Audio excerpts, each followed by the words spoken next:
Hello students, very good afternoon. This is Mayur S. Mure, your chemistry tutor. Okay, we are into the third session of our chapter, Structure of Atom. So, welcome you all to JEE Chemistry, session number 3 for Structure of Atom. Okay, so let's begin.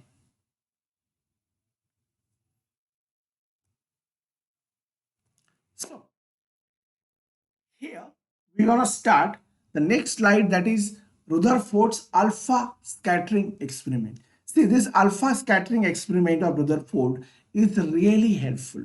This alpha scattering experiment only brought us, it actually threw light on a topic which actually led us to know that how atoms could actually be, how atoms are, what kind of species they are made up of, how many, like, where does electron exist, where does proton exist, and all of that. It basically gave us the DNA of your atom, or I would rather say it gave us the X-ray of your atom. Okay, so let's find out what is our Rutherford's alpha scattering experiment. Okay, sure. So see, what was this alpha scattering? First of all, you should know what is meant by scattering. Scattering is a phenomenon where any light, any given light, when it comes in contact with object, it gets scattered in this way. You can see this is the source of alpha particle. This is where your alpha particles are coming. This is your source. Okay. This is circular fluorescent screen. This screen, fluorescent means what? This screen shines. This screen shines upon contact with light. This screen shines upon contact with light. Okay. Now, it is made up of thin gold foil. It is made up of thin gold foil. As soon as it strikes with this, and this thin gold foil is very thin. Okay, it's extremely thin. It's of some nanometer, not actually nano. It's of some micrometer thick. So just understand that it's very, very thin. Okay. So good afternoon, everyone. Very good afternoon. So as soon as this alpha particle strikes this thin gold foil, it gets scattered. And on scattering, you can see alpha particles are going scattered in this direction. This direction, they are being directed in every possible direction. And to the upcoming slide, we're gonna discuss why they actually scattered in this direction, why they scattered in this direction, why did they scattered in this particular direction. So these are some of the direction in which they are scattered. Now we're going to explore why that actually happened. Okay, sure. So see, most of the alpha particles, which I did not show it there. Okay, the alpha particle that you're seeing here, let me show you. See, these alpha particles, this. See, this, most of the alpha particle, nearly about 99.9%, they went straight without suffering any deflection. They passed through that thin foil without any deflection. That means no deflection actually happened there. Okay, a few of them got deflected through small angles. A few of them got deflected through a small angle. Small angle, that means that angle is around. Some are on 30 degree, some are 40 degree, some are 80 degree, like that. Okay, few of them got deflected through a small angle only. Okay, a very few alpha particles, about one in 20,000 did not pass through. A very few alpha particle, about 1 in 20,000, did not pass through. Now you will come to know why did not pass through. A few of one alpha particle, that is 1 in every 20,000, did not pass through the foil at all, but suffered a large deflection. And that deflection was how much? It was more than 90 degree. A very few alpha particle, about 1 in 20,000, did not pass through the foil at all but suffer a large deflection more than 90 degree, or even come back in the direction from which they have come. That is deflection of 180 degree. That means if this is your source of your alpha particle,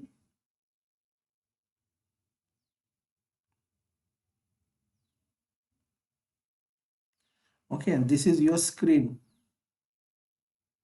So as soon as they collided here, they came back, and this angle is of 180 degree.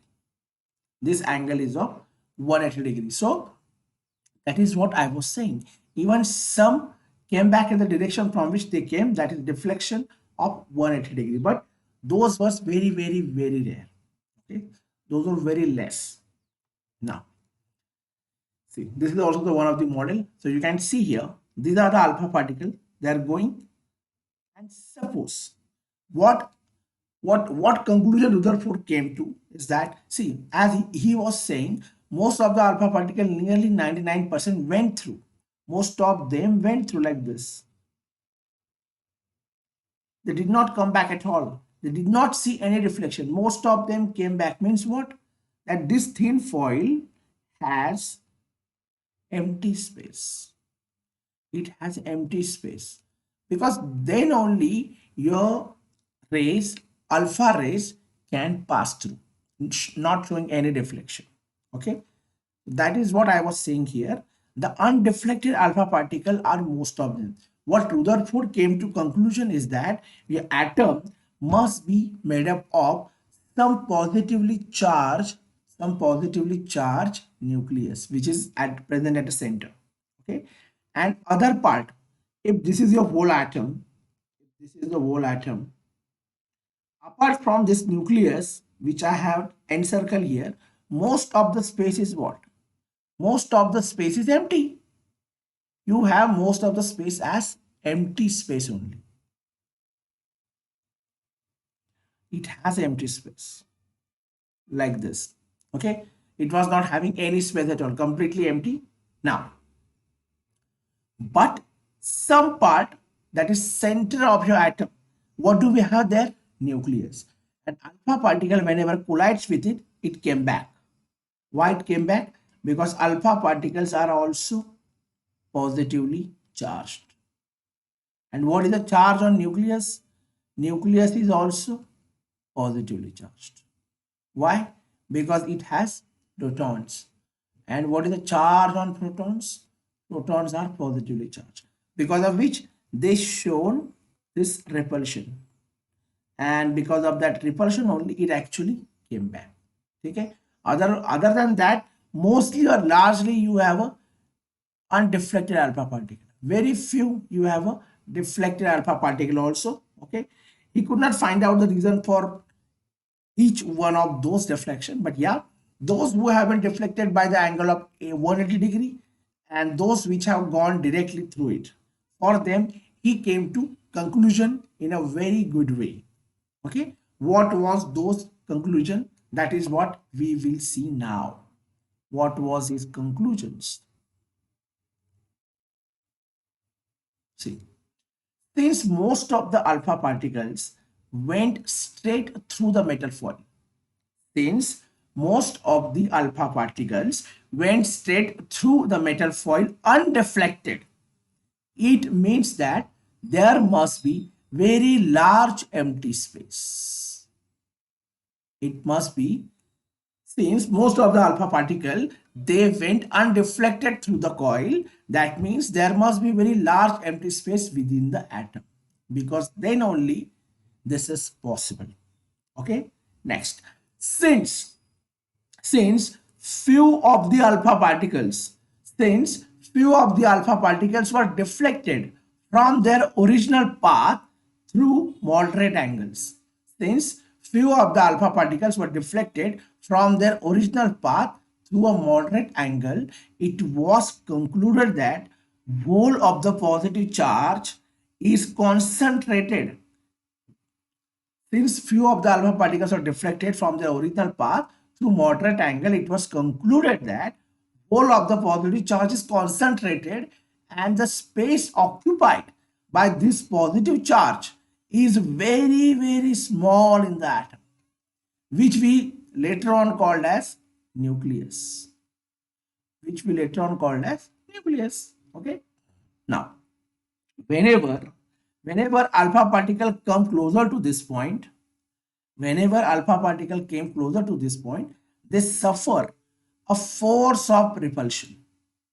They suffer a force of repulsion and deviate from their path. Whenever alpha particle come closer to this point, which point? Nucleus point. They suffer a force of repulsion and they deviated from their original path. Okay. So why did that happen? See, the positively charged heavy mass, which occupies only a small volume in your atom is called as nucleus, which I told you earlier already. That positively charged part which is concentrated at the center of your atom is called as nucleus. Now, it is supposed to be the present at the center of the atom. Now that is quite visible. Anyone can conclude that your atom that we have there is present at the center of the atom. Okay. Now, a very few of the alpha particle suffered strong deflection. Very few of the alpha particles suffered a strong deflection on even return on their path, indicating that the nucleus is rigid. As I told you that some of the alpha particle, whenever they collided with this, they actually came back directly by angle of 180 degree. That means you must be having a nucleus present here. Okay. So very few alpha particles suffered a strong deflection on even a return on the path, indicating that nucleus is rigid, and alpha particles recoil due to direct collision with heavily positively charged mass. That means the alpha particle is actually colliding with the nucleus only, which is a positively charged nucleus. Okay. So the relation between number of deflected particles, and deflection angle theta. What was that? The relation between number of deflected particles and deflection angle is mu is equal to 1 by sine raised to 4 theta by 2. You can see that here mu is equal to 1 by sine raised to 4 theta by 2, where theta increases. You can see as the theta increases, obviously mu decreases, where mu is what? Deflected particles. And theta is deflection angle. That means if theta is 180, that means value is very large. If this value is very large, if this is large, mu has to be small. That means what? If larger the angle, less number of alpha particle are there. That means the alpha particle which are showing the larger degree of deviation, are very few in number.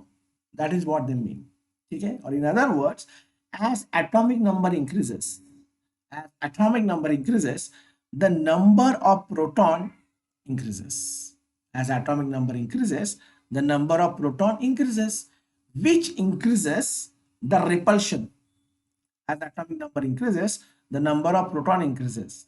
As the number of proton increases, the positive charge in the nucleus also increases, which increases the repulsion. So deflection angle theta also increases. Okay. So remember this relationship always. Okay. Moving ahead with this. Now, what was the main conclusion? Which actually possessed by your Rutherford? It was an atom consists of a heavy positively charged nucleus. An atom consists of heavy positively charged nucleus where all the protons are present. Okay. Secondly, the volume of the nucleus is very small.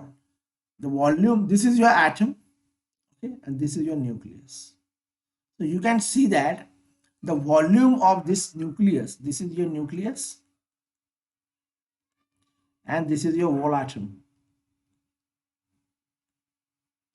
So the volume of the nucleus is very, very small and is only minute fraction of the total volume of that. That you can see clear. That the volume of your nucleus is very minute fraction of the total volume of your atom. Okay. Nucleus has a radius of the order of 10 raised to minus 13 centimeter. So this radius of your nucleus is around how much? 10 raised to minus 13 centimeter.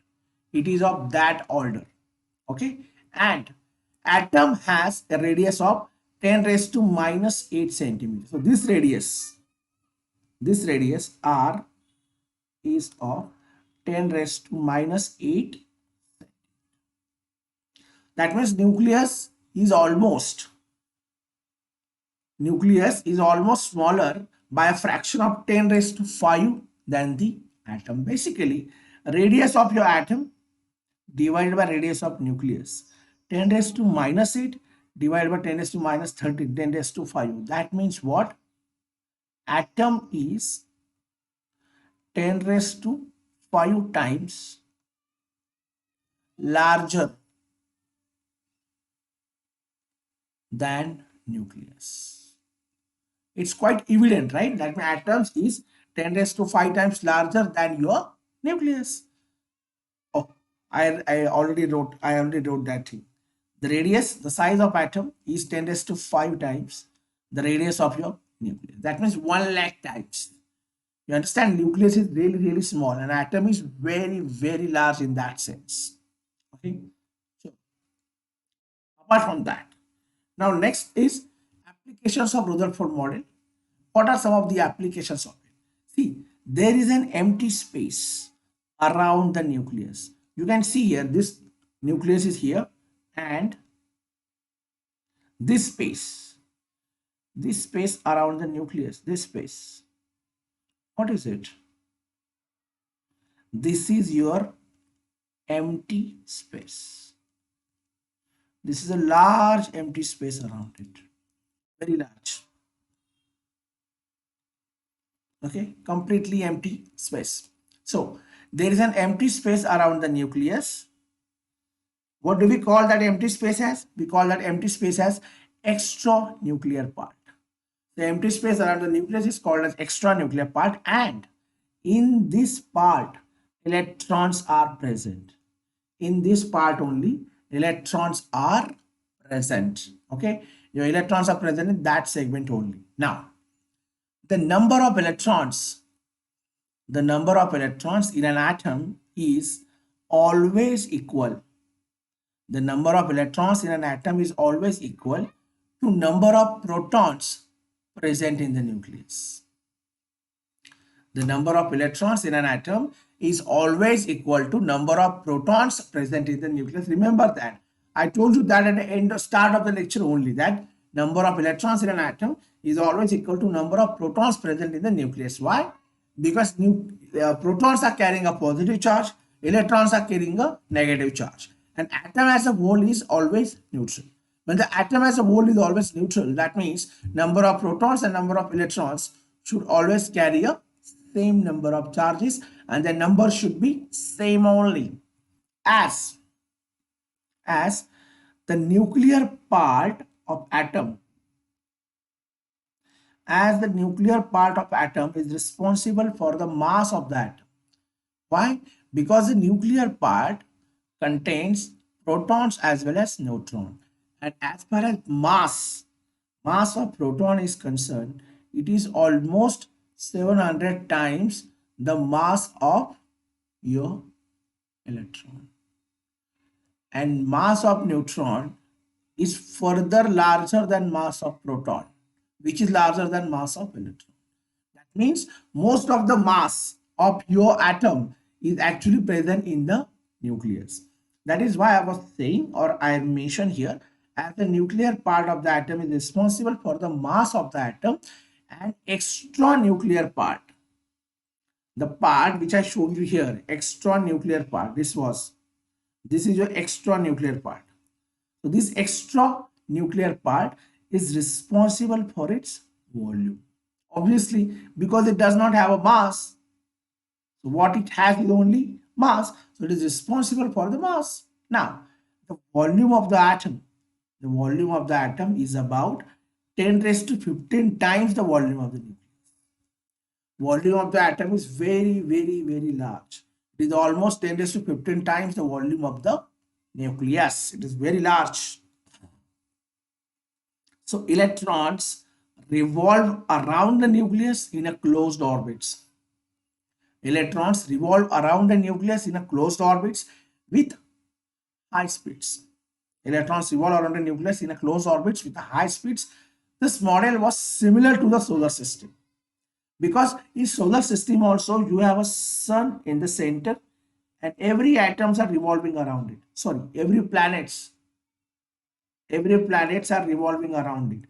On the same way, electrons revolve around the nucleus in a closed orbits with high speeds. This model was similar to solar system, the nucleus representing the sun and the revolving electrons as planets.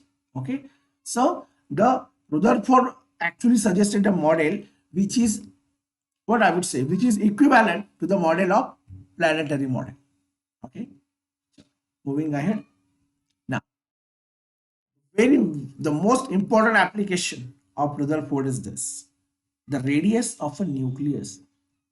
The radius of a nucleus is proportional to the cube root of the number of nucleons within it. That means whatever radius your nucleus has, that radius is proportional to the cube root of number of nucleons within it. And what is the number of nucleons? Number of nucleons is A. A is what? A is mass. That formula is right in front of you. R directly proportional to A raised to 1 by 3. Where A is what? A is mass number. Number of protons plus number of neutrons. So radius of your nucleus R is equal to R0 A raised to 1 by 3. What is R0? R0 is 1.33 into 10 raised to minus 13. A constant. It's a constant. Okay. And R is what? Radius of the nucleus. So that's how you can get the radius of the nucleus as 1.33 into 10 raised to minus 13 A raised to 1 by 3 centimeter. Okay. This will come handy to you when we will solve the numerical based on it. Okay. Sure. Moving ahead. Drawbacks. What are some of the drawbacks of Rutherford model? See, this theory, no theory in the world is without drawback. Every theory always has some drawbacks with it. And Rutherford is not an exception to it. This theory could not explain the stability of atom. We all know that we exist. Now, I don't need to tell you this, that we exist. We exist, right? We are made up of what? We are made up of molecules. What molecules are made up of? Molecules are made up of elements. What elements are made up of? Elements are made up of. And as we exist, that means atom must be exist. Or I should say in a reverse order. As the atom exists, because of which we exist. So that means atoms are stable. Okay. And as far as the model suggested by Rutherford, the model should have been unstable. Why? Let me tell you. This theory could not explain the stability of atom. How? See, according to Maxwell theory of electromagnetic radiation, EMR, electromagnetic radiation. Maxwell was another scientist. He proposed the theory of electromagnetic radiation, and according to it, electron loses its energy continuously in the form of electromagnetic radiation. Whenever this is your what? This is your proton, and electrons are continuously revolving. See, electrons are continuously revolving around them. See, your electrons are revolving, They are revolving right from the start of this universe, and they will keep revolving till the end of our universe. Okay, maybe after that, maybe even after that, we don't know. See, electrons always releasing this electromagnetic radiation like this. H nu. H nu means what? Light. So electrons are releasing this energy.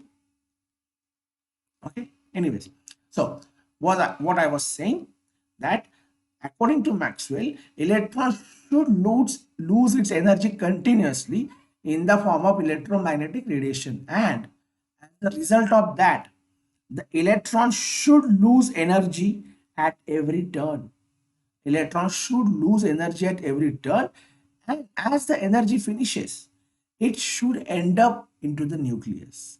It should end up into the nucleus. Why? Because of centripetal force. Now, I don't need to tell you what is centripetal force. You must have studied that in physics. The force which is directed towards the center of a circle. The force which is directed toward the center of a circle is called a centripetal force, and the force which is directed in opposite to the centripetal force is called as centrifugal force. So, as I was saying, the result of this, the electron should lose energy at every turn and move closer and closer to the nucleus following a spiral path. And the ultimate result will be that it will fall into the nucleus, thereby making atom unstable. As soon as your electron falls into the nucleus, your electron, see, whenever it is revolving, while revolving, it should follow this spiral path like this. And then it should end up like this. That's a common path, okay? But this does not happen. This does not happen, and Rutherford could not tell us why. So whatever Rutherford was saying, that electrons are carrying a charge and they are revolving in a motion, if that was true, then electrons should lose all of their energy by releasing the electromagnetic radiation, and they should end up to the nucleus, making the whole atom an unstable. But atoms are stable. But atoms are stable, that means that does not happen. Luckily for all of us, that does not happen. So Rutherford could not explain why it doesn't happen. And if it happens, then why atom is stable. Okay, chalo. That I was saying, if the electron loses energy continuously, if the electron loses energy continuously, the observed spectrum should be continuous. That means whatever spectrum we observe from the atom, it should be continuously like this. It should be like this. This is your spectrum, continuous. Okay. I mean, you need to fill this up like this. It should be like this. Okay. But the actual observed spectrum consists of well-defined lines of definite frequencies. That means in actual, the spectrum is like this. It is discontinuous. This is the real spectrum. So this is the spectrum that you observe. This is not the spectrum. So in actual, observed spectrum consists of a well-defined lines of definite frequencies. That means it's a discontinuous, and hence the loss of energy by electron is not continuous in an atom. That means whatever energy is being lost by electron is not continuous. It is in some packets, or it is discontinuous. Okay? That was it. That was what Rutherford known that time. Okay, he was known with only that much. He could not tell us what could be happening beyond that. Okay, what he could only tell us is that how much is the size of nucleus, what is the size of your atom, where electrons are actually belonging, where proton neutrons are belonging, and that was suffice. That was sufficient for us to understand the structure of atom initially. Okay, so taking this forward now, electromagnetic waves. What are electromagnetic waves? The electromagnetic waves, as you must have studied in physics, they are propagating like this, as you all know. Okay, and they have electric component as well as magnetic component, which are mutually perpendicular to each other. Okay, so these are the waves which are composed of electric as well as magnetic component, which are mutually perpendicular to each other and perpendicular to the direction of propagation. Such a waves are called as electromagnetic waves. That is why the name came, no, electromagnetic waves. Okay? So it is the energy transmitted. What is electromagnetic waves? EM waves as a shortcut. It is the energy transmitted from one body to another. It is the energy transmitted from one body to another in the form of waves. It is the energy transmitted from one body to another in the form of waves, and these waves travel in a space within the same speed as light. How much is the speed?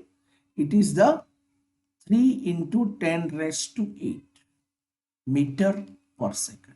This has to be 3 into 10 raised to 8 meter per second. That means that is 3 lakh kilometer per second.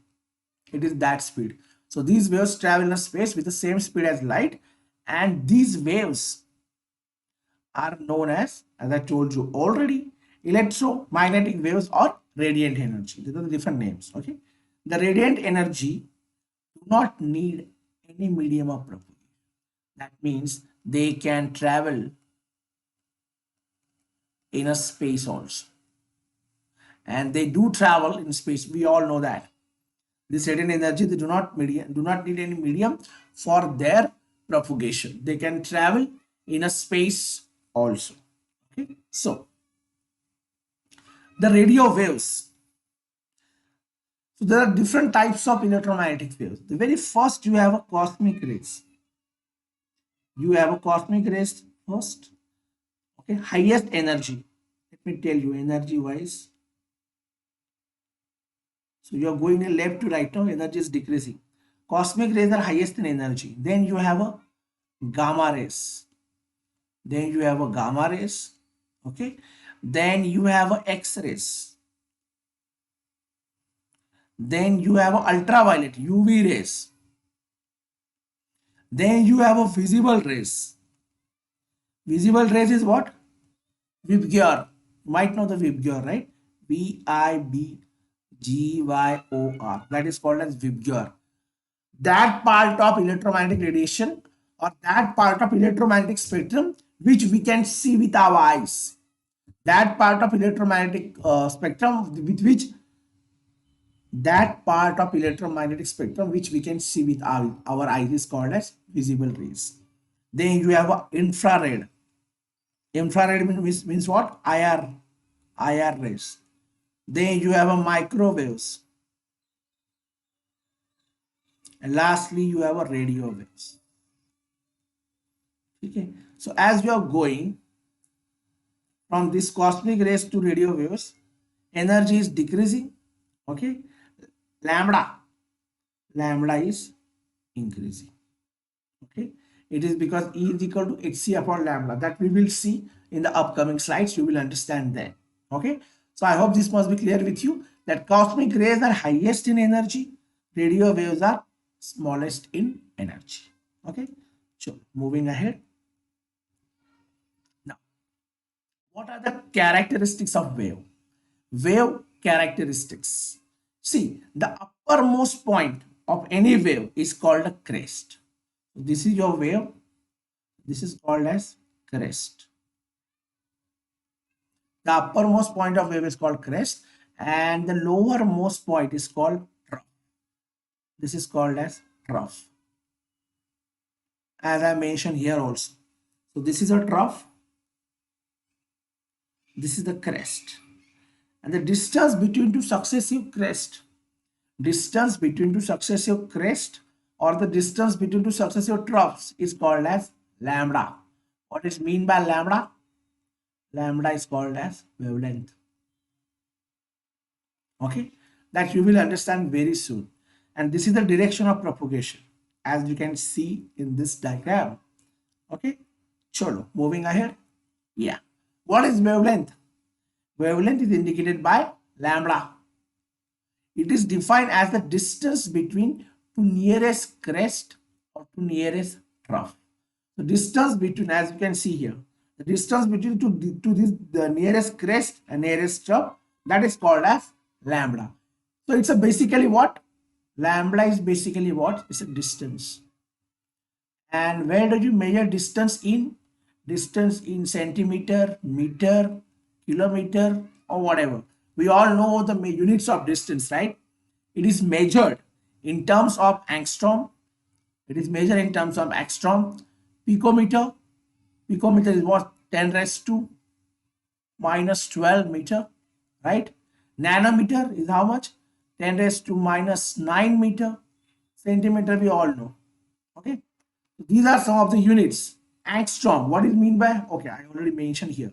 1 angstrom is equal to 10 raised to minus 10 meter. 1 picometer is 10 raised to minus 12 meters. 1 nanometer 10 raised to minus 9 meter. 1 centimeter 10 raised to minus 2 meter. We all know that already, right? So these are some of the units which you can use for the wavelength. Okay, sure. Moving ahead. Frequency. What is mean by frequency? Frequency nu. Frequency, the formula for frequency is frequency of a wave is defined as the number of waves which pass through a point in a 1 second. That means suppose this is the point, okay, through which waves are crossing. Through which waves are crossing. Then how many waves are crossing through it in 1 second is called as frequency. Or you can say take any bus stop for matter. Take any bus stop, and from that bus stop you want to go to a desired location, whatever that location is. Then you are standing there for almost 1 hour. Okay, then how many buses are going from that bus stop? How many buses are going through that bus stop in 1 hour, or whatever time you have? Maybe 1 hour or 1 minute, 1 second. 1 second very less bus, you know that, but 1 hour, 1 minute. In that time, how many buses are going through that would be called as frequency of buses for that particular. Similarly, what is the frequency of a wave? This is indicated by nu. This is the nu, okay, as I already wrote there. So this frequency of a wave is defined as a number of waves which pass through a given point in a 1 second. Okay, the formula for your wave V is equal to C by lambda. V is equal to C by lambda. What is C? C is the velocity of light. Okay, it is measured in a hertz. Unit of your frequency is hertz. What is mean by hertz? Hertz means cycle per second. CPS. 1 CPS is equal to 1 hertz, as you can see here. What is unit? 1 second. 1 CPS is equal to 1 hertz per second. Cycle per second. Okay. Next, time period. What is time period? It is a time taken by a wave. It is a time taken by a wave to pass through one point. It is a time taken by a wave to pass through a one point. That means whenever the waves are passing through this one point. So this is the one point. Okay. And this is the start of wave. Now your wave is crossing this. Whatever time your wave takes for passing through a given time. That means I'm saying passing of a complete wave, not a partial part of a wave. Okay, the time taken by a wave to pass through that one point is called as the time period. What is the formula for time period? T is equal to 1 by nu. Now nu is per second, right? Frequency is per second, and therefore T is equal to second. Okay, that's how you can find out the T, time period, frequency. So these are some of the characteristics of your wave. Then velocity. We all know what is mean by velocity. Velocity means speed, right? It's a speed. Now, velocity of a wave is defined as a distance covered by a wave in a 1 second. That means whatever distance your wave covers in a 1 second. It could be 1 kilometer, 100 kilometer, 1,000 kilometer, 1 lakh kilometer, whatever it is. Whatever distance it covers in a particular time is called as its velocity. So velocity c is equal to what? C is equal to lambda upon t. What is t? T is a time period. C is equal to lambda upon t, and t is equal to what? 1 by nu, right? So putting that value here, c is equal to lambda upon 1 by nu. 1 by nu, therefore c is equal to nu lambda. C is equal to nu lambda, and therefore nu is equal to c lambda. That's how you got this relation. Nu is equal to c by lambda. Basically, your frequency is inversely proportional to lambda. That means higher the frequency, lower will be the lambda, or lower the frequency, higher will be the lambda. That's how it is. And nu is equal to c by lambda actually came from this relation, because the speed or velocity is equal to lambda upon t. What is 1 by t? 1 by t is basically nu. That is why I put that value there. You got c is equal to nu into lambda. Therefore, nu is equal to c by lambda. That's how the relation is. And that relation only gave us the inverse relationship between lambda and frequency.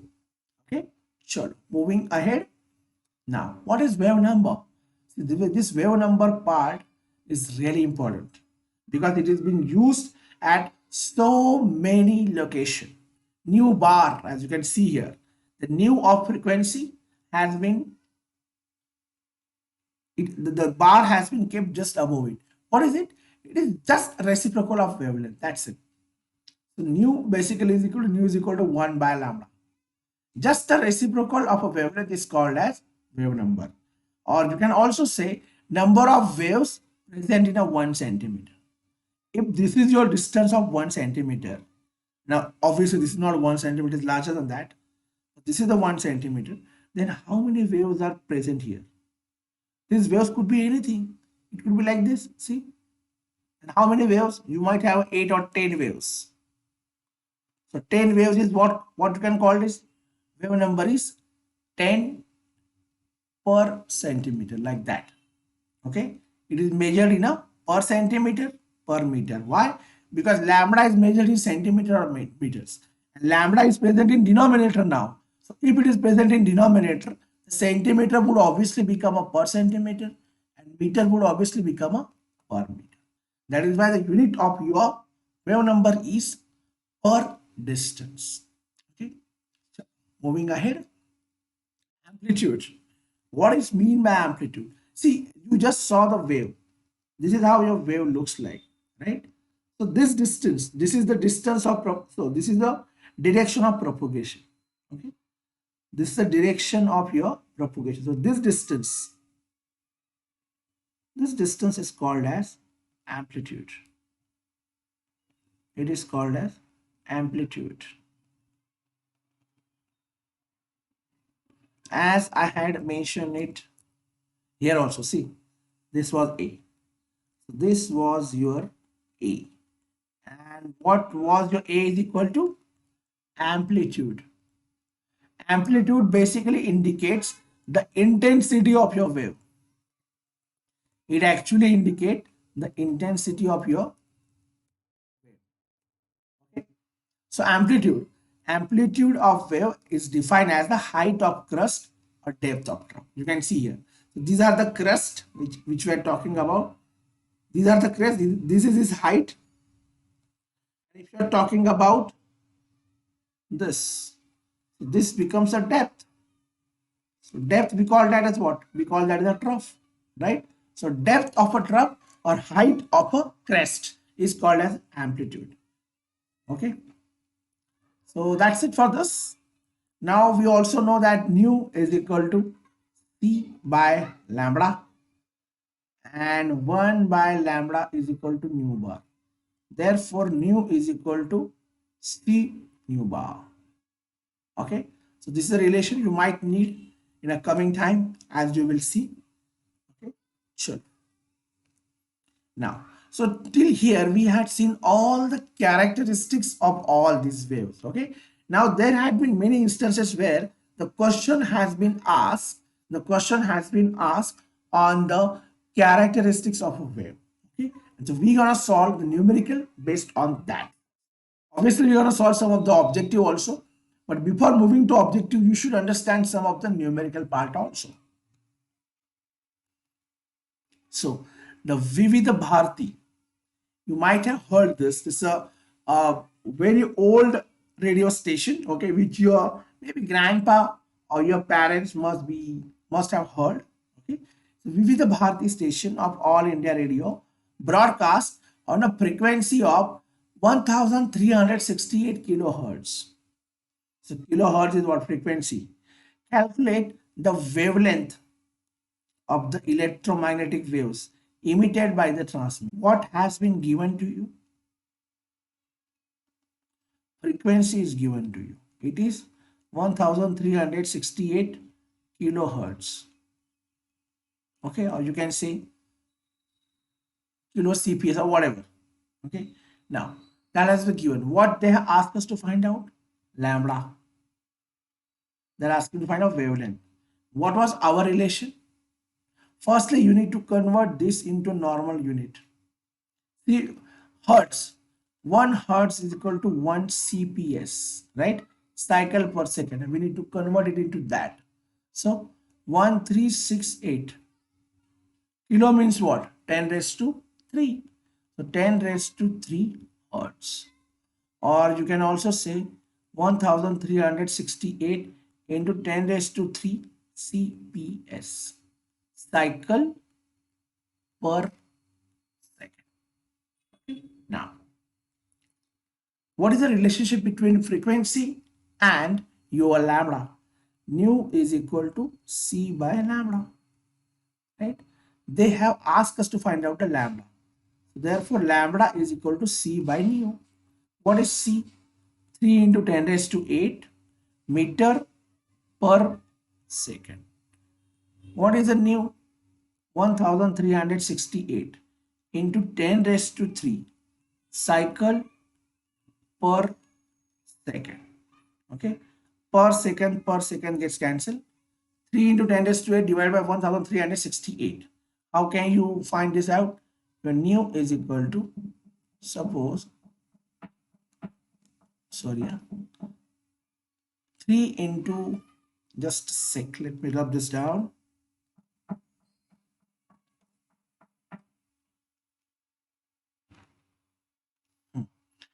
So 1368 must be dividing this 3. Let's convert 3 into 3000. That's make it 10 raised to 5 divided by 1368 into 10 raised to 3.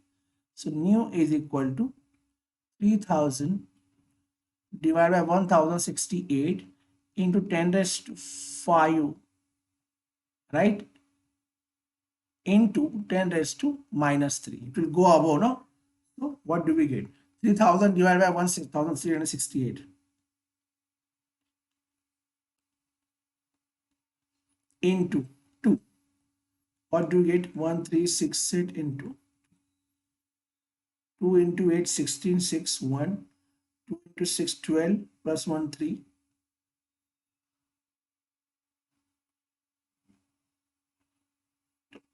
Just a sec, let me. 1368 into 2. 2 into 8, 16, 6, 1. 2 into 6, 12 plus 1, 13, 3. 2 into 3, 6 plus 1, 7. 2 on the 2736. 736. What we are remain with? 64. 264. 264. 2640. So 2 point. Then now you need to divide by 1. So basically let's take it 2.1 only. Nu is equal to 2.1 into 10 raised to 2. What? Meter. Okay, you are calculating lambda here, no? Lambda. So lambda is equal to 2.1 into 10 raised to 2. 10 raised to 2 is what? 100, right? 2.1 into 100 is how much? 210 meter. That is your lambda. That is how you can calculate the lambda from frequency, and from lambda also you can calculate the frequency. Okay, this is where we have calculated the wavelength. These are the ways by which you can calculate it. Okay, so moving ahead, calculate the wave number. Calculate the wave number in per centimeter, and frequency of yellow radiation having the wavelength 5800 angstrom. Now, what is the formula for wavelength? Wavelength is equal to 1 by lambda. 1 by lambda, 1 divided by 5800 angstrom. And 1 angstrom is equal to 10 raised to minus 10 meter. So, is equal to 1 divided by 5800 into 10 raised to minus 10 meter is equal to, let's make the things easier, 5.8 into 10 raised to plus 3 into 10 raised to minus 10 meter is equal to 1 divided by 5.8 into 10 raised to minus 7 meter, right? Now, your wave number is equal to 1 divided by 5.8 into 10 raised to plus 7. It will go above, no? Minus 7 will go up plus 7 per meter. 1 divided by 5.8. We don't know how much it becomes. Let's take 0, 0. 5.8 ones are 5. So let's take it 10 by 10 by 58. That becomes rather easy. 0, 0. 58 ones are 58. 4 to 0. Then 58 fours are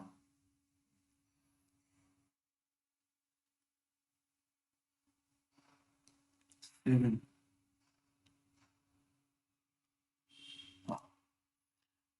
58 sevens are 406. So the 58 twos are 0.172. 0.172 into 10 raised to 7 per meter. Converting it into proper number, 1.72 into 10 raised to 6 per meter. That is your wave number. That's how you can calculate it. Now, what they asked us apart from that, nu, frequency. Frequency of yellow radiation. Nu is equal to C by lambda. What is C? 3 into 10 raised to 8 meter per second. And what is your angstrom? 5.8 into 10 raised to minus 7 meter, right? Frequency, meter gets cancelled. Nu is equal to 3 divided by 5.8 into 10 raised to minus 7 will go above, it will become plus 7, 10 raised to 15. 3 divided by 5.8, how much it becomes? 30 divided by 58. So we don't know 0. 58 5s are 275. No, not 275. 290 in fact. Yeah, 290. 10, 0. 58 ones are, yeah. So nu is equal to 0.51 into 10 raised to 15.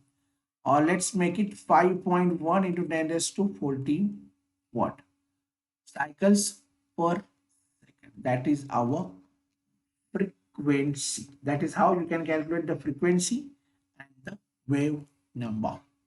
Okay. Sure. Moving ahead.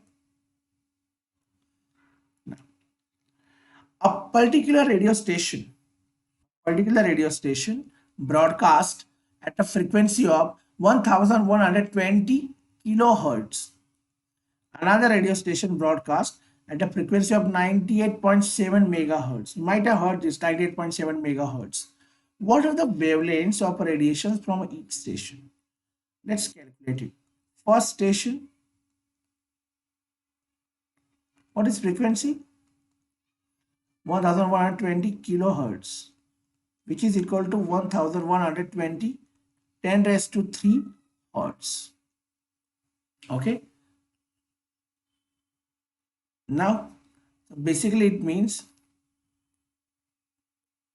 11.2 into 10 raised to 5 CPS. This is frequency. They are asked us what? Lambda. What is the formula again? Nu is equal to C by lambda. Therefore, lambda is equal to C by nu. Lambda is equal to what is C? 3 into 10 raised to 8 meter per second. What is CPS? 11.2 into 10 raised to 5 cycle per second. Per second gets cancelled. Lambda is equal to 3. Rather, I would rather say 3 divided by 11.2, no? So 30 divided by, not 11.2 in fact, it become 112. Yeah, 30 divided by 111 into 10 raised to 8 into 10 raised to minus 8. That will give us what? Lambda in meters, right? Now, 30 divided by 111. Let's take 0, 0. 11, 112 into 2, 224. 76, 0. 11 into 7 za, not 7 za, 6 za. 6 za, 672. 28 plus 16, 88. 0. 11 2 za, 0.267. 0.267 into 10 raised to 3 meter, which is equal to 267. Oh, sorry. Rather 267 meter. That is the lambda of a first radio station. Second is 98.7 megahertz. What is mean by megahertz? Second station. 98.7 MHz. Megahertz is 10 raised to 6. 98.7 into 10 raised to 6 CPS, cycle per second. Okay. How can you calculate now? Let's see it here. Second, again the formula. What is our formula? Nu is equal to C by lambda. Okay. Again you have here nu. So lambda is equal to C by nu. What is our C? 3 into 10 raised to 8 meter per second. What is our nu here? 98.7 into 10 raised to 6 cycle per second. Per second gets cancelled. What does it gives us now? Let me erase this part.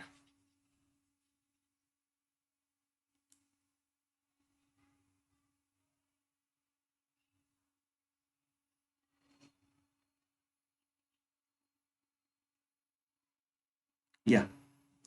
So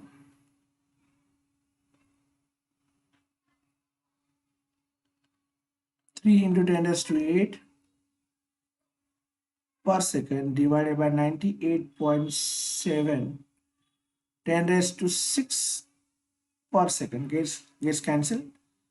10 raised to minus 6, no. Lambda is equal to 3 divided by 98.7 into 10 raised to 2 meter.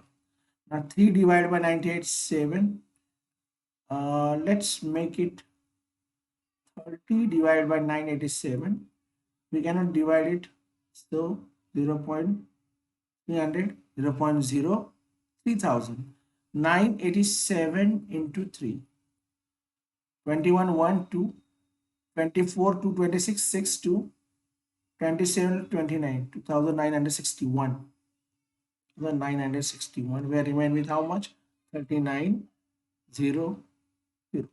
Basically 0.03 10 raised to 2 meter. That is equal to, almost equal to 3 meter. That is the lambda. lambda is shortest, frequency is highest. This lambda is only 33 meter. That lambda was 200 and something like that. So that is how you can calculate this frequency from lambda and lambda from frequency. These are some of the conversions that will come handy to you while solving the numericals. Now, the last question for this is a very interesting question for you. How long would it take a radio wave? How long would it take a radio wave of frequency 6 into 10 raised to 3 per second? How long would it take a radio wave of frequency 6 into 10 raised to 3 per second to travel from Mars to the Earth? A distance of 8 into 10 raised to 7 kilometer, right? Now, what they are asking us is radio wave frequency of this to travel Mars with distance. They are asking the time. Okay, we know the speed is equal to distance upon time. Speed is equal to distance upon time. Okay, so therefore time is equal to distance upon speed, right? Distance, we already know the distance, 8 into 10 raised to 7 kilometer. Speed, what is the speed? See, this is the frequency, 6 into 10 raised to 3 per second. What can you calculate from this? We also need to calculate the speed. No, we need to calculate the speed from this. How can you calculate it? Speed is equal to distance upon, this is just the frequency. Okay, it is just the frequency. Do you remember the formula? Let me show you the formula for it. Velocity. What is the formula for velocity?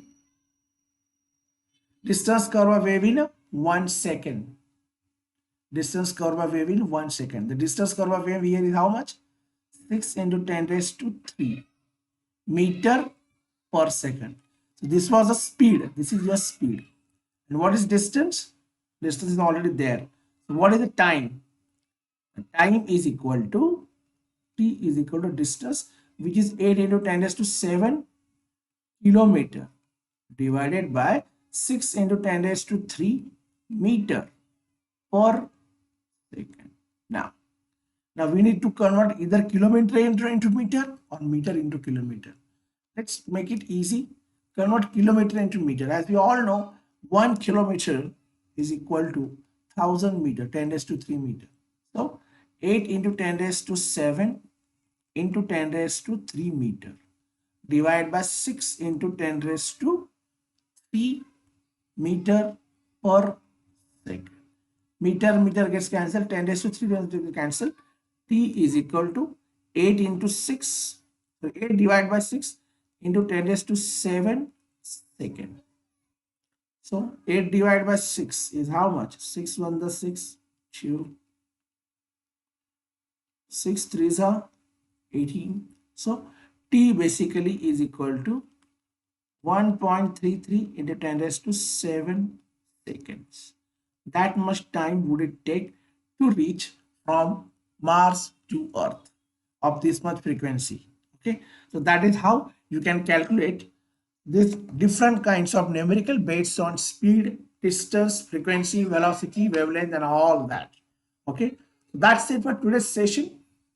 For more such interesting courses, please do like our channel, comment on it, subscribe to Practically Live on YouTube. You can also download our channel. Sorry, you can also download our app from Play Store or from Apple Store. You can explore it. We have interesting courses in robotics, chess, coding, Vedic maths. You will really enjoy exploring all those different kind of courses. Okay, that's it for today's session. Bye bye from my side from the till next lecture.